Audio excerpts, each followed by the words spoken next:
The Dodd-Frank Act decided that disclosures, like many other statutes in the past generations, realize that people borrowing money, and especially for mortgage borrowing, they don't really know the terms. They make poor decisions, disastrous decisions, and partly because they did not understand what they were doing. And so one of the mandates was to reform the truth in lending laws, not specifically just TILA, but other laws that are aimed at consumer mortgages, and to simplify, improve this ugly specimen. This is an old form that comes from a statute called a RESPA, and this is the form. It's called HUD-1, an inspiring name, but it tries to summarize the terms of the mortgage. There are 3 to 5 such pages. This is the front page, but look how dense, small, hardly difficult to understand. Doesn't have any intuitive approach and any intuitive for a delivery of information. So instead, the new bureau, one of the first things the Consumer Financial Protection Bureau did is try to revise this, in fact, unite it with another form that comes from a different statute, and produce instead this thing of beauty. It has the same information, and look how much nicer it can be done. This is under the Know Before You Owe campaign of the Bureau. This was tested in laboratory all over the country with all types of demographics and shown to make people much more competent in understanding and being able to answer tests when they were asked about what are the terms of the mortgage. Now they knew.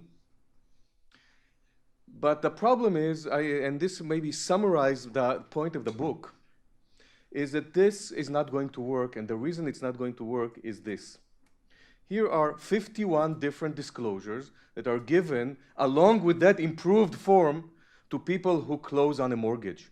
This is actually from my refinance of my home in Hyde Park, Chicago a few years ago. After I refinanced, I took all the forms and just copied the titles.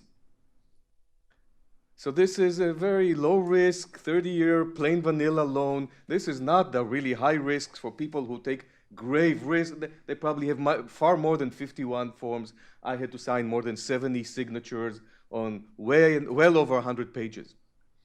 So big deal. They took number 1 and number 3 and improved them. But the Bureau doesn't have the authority or jurisdiction to touch anything else. This comes from other statutes, from other jurisdictions, from court decisions, from many other,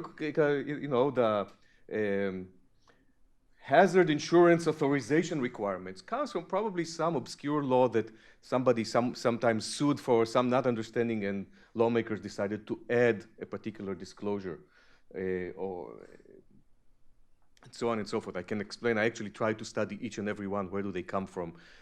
Just for fun. But it is, the point here you see is that there is, we are locked in a clutter of disclosures that cannot be fixed, and that is the result of a story that I try to tell in the book. Where is mandated disclosure, mandated disclosure laws? What I call mandated disclosure laws is actually more than the fine print. It's every time lawmakers decide to enact a law that builds on the following idea. We want to help people make better decisions by requiring that the more sophisticated party to a transaction give them information. This is a module, a template for lawmaking that exists in many contexts. We sometimes call them sunshine laws. I like this term because it really reflects the ideal that was invented by Louis Brandeis, who said about 100 years ago that sunlight is the best of disinfectant, and that kind of led to the creation of then the FTC and later the SEC and other agencies and laws that implement this idea. Give people information, shine the light, and that will disinfect our public life. There are many other types of regimes that come within this paradigm.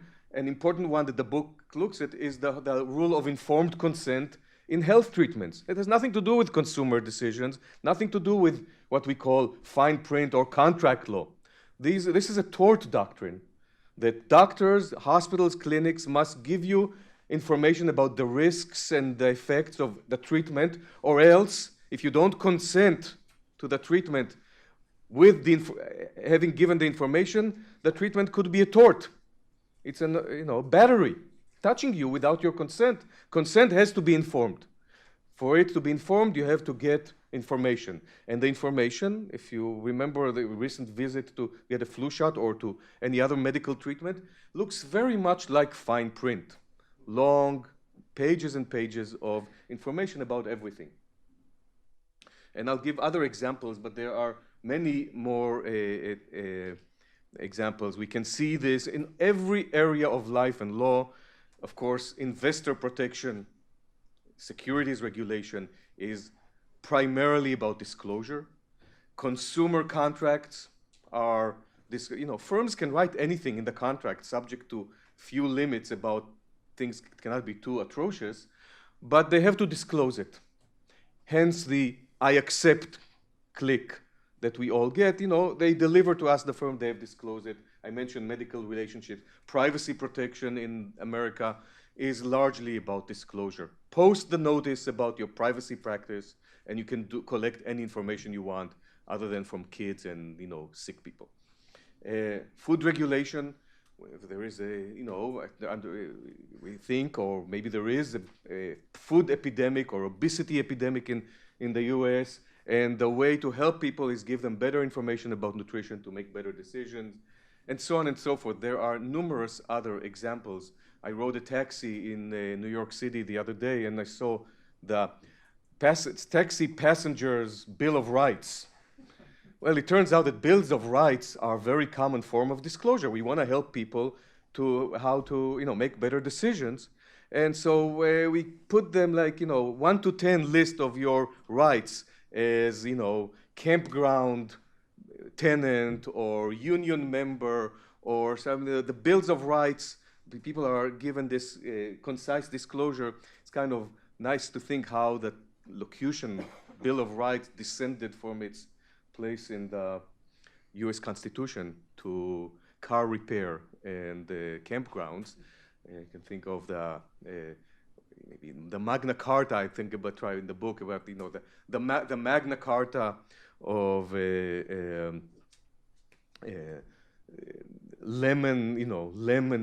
used car lemon laws, right? You need to know your rights and so on. But anyway, there are many such examples. I can spend the whole time, but I will bore you to tears if I just give you the full disclosure of what the disclosure empire looks like.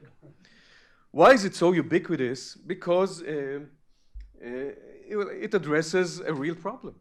People make wrong decisions, and it addresses it in a plausible way. People make bad decisions. Why? Because they did not have information. We have just diagnosed the problem, and there is an obvious solution. Give them the information. It conforms to all ideologies. One of the things I did in writing the book is try to look at the passage of major disclosure laws, and to my astonishment, no opposition. Even within Obamacare, one of the most partisan and tightly fought legislative battles in the US history, there was an element that passed without both parties, bipartisan, which were the sunshine laws. That physicians, providers have to provide some information, and that the insurance has to be clear. The terms of the insurance, the open enrollment disclosures have to be made clear and simple, and so on. It is simple to enact. It costs little. The government doesn't need to use free budgets for these kind of laws, and it's thought to be at worst harmless. What you get so worked up about, it's not going to do any harm.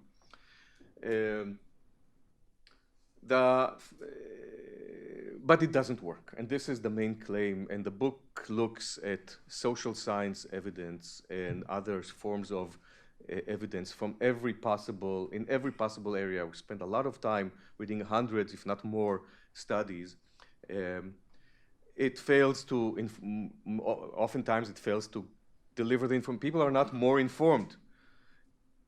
It fails to deter wrongdoing, to improve people's decisions, and most importantly, it fails to reach the goal, which is to improve social welfare. Why is this failure so common? And there are several things that I can go very briefly over, but we can continue to discuss it. Some are pretty obvious. It has to do with literacy and numeracy. And don't misunderstand, I'm not talking about people who can't read or can't do math. I'm talking about all of us. We are not literate enough in every single aspect. We get to, if we want to receive a medical treatment, many of us are not literate in the medical information, such that even if we get and understand the text, we don't know how to use it. It takes experience, expertise, and training to do it well. They are overloaded, and that is very common. That's the fine print that was mentioned before, and I have in the book an example. Can I show it here? For what it looks like. So I do, this is one of these documents that is subject to the rules that contract professors and contracts lawmakers think is very important, give consumers the opportunity to read. So this is the, when I was trying to download a track on my iPhone a few years ago, it does what happens to all of us. It said, no, you can't do it. You have to agree to the revised terms.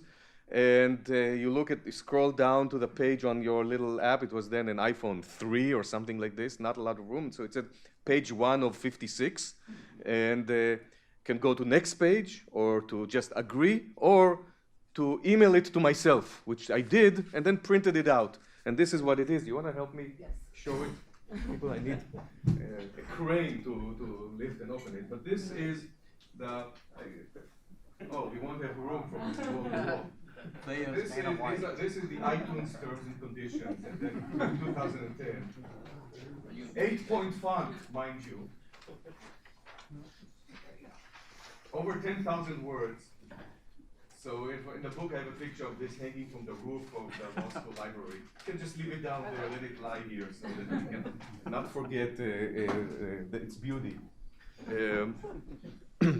And all for a track that costs 99 cents.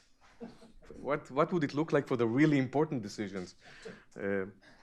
The accumulation problem is something like what we saw, the 50 disclosures, but much broader. The fact we can't use disclosures because they appear in every moment of our life. One of the ways I try to do it in the book to explain this is to imagine a hypothetical day of a hypothetical consumer who decides that day to actually read all the disclosures.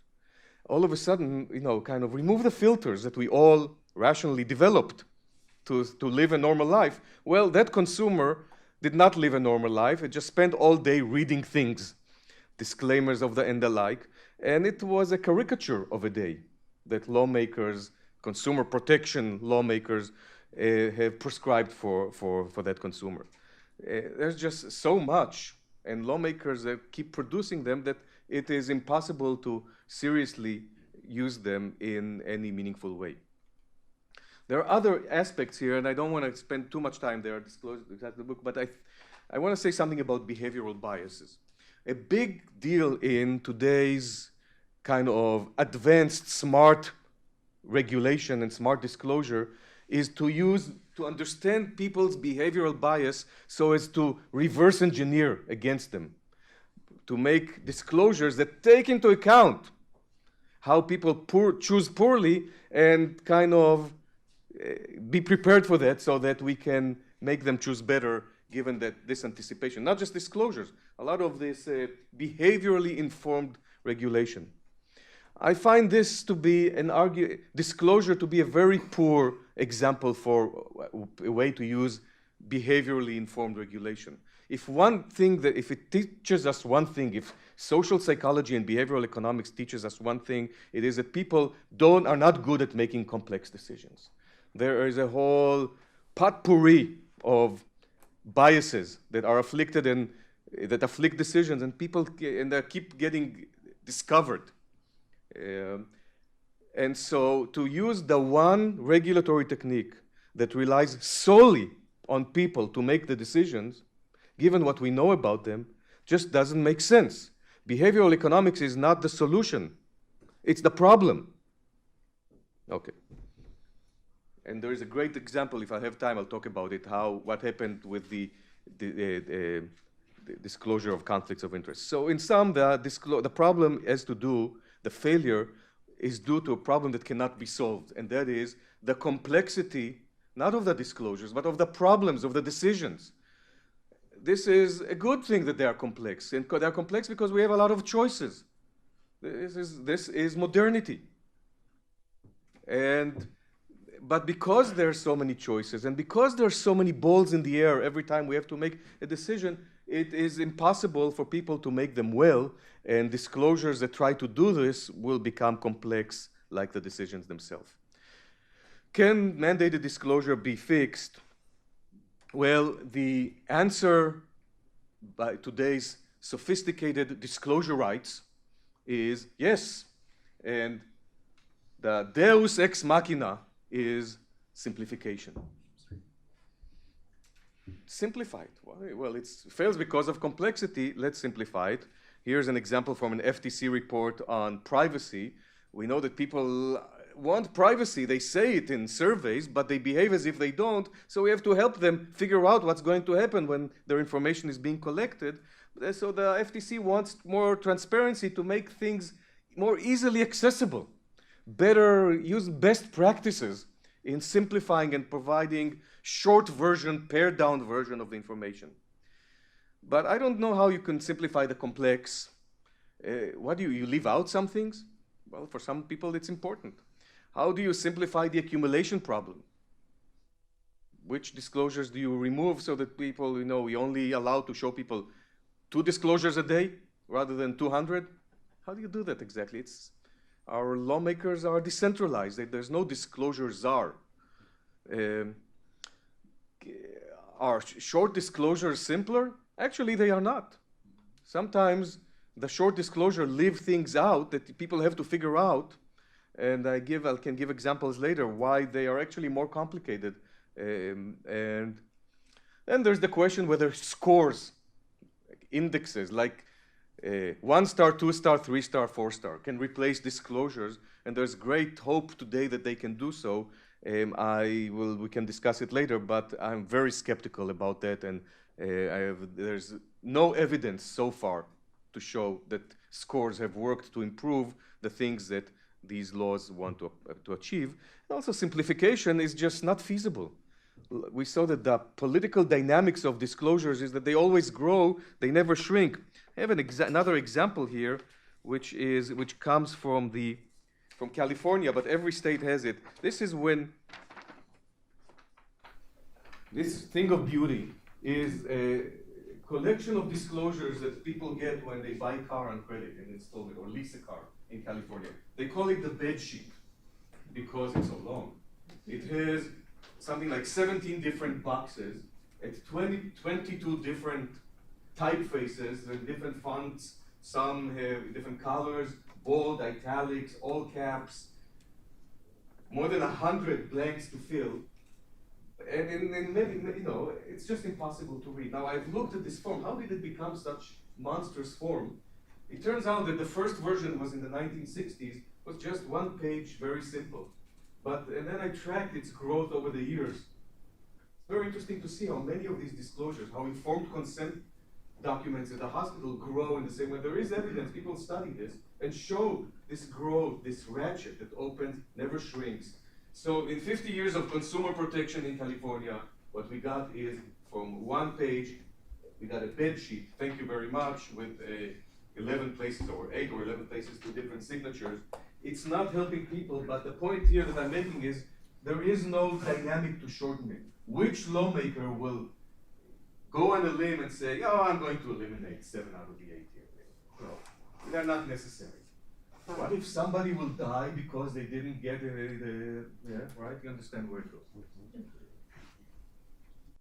Okay.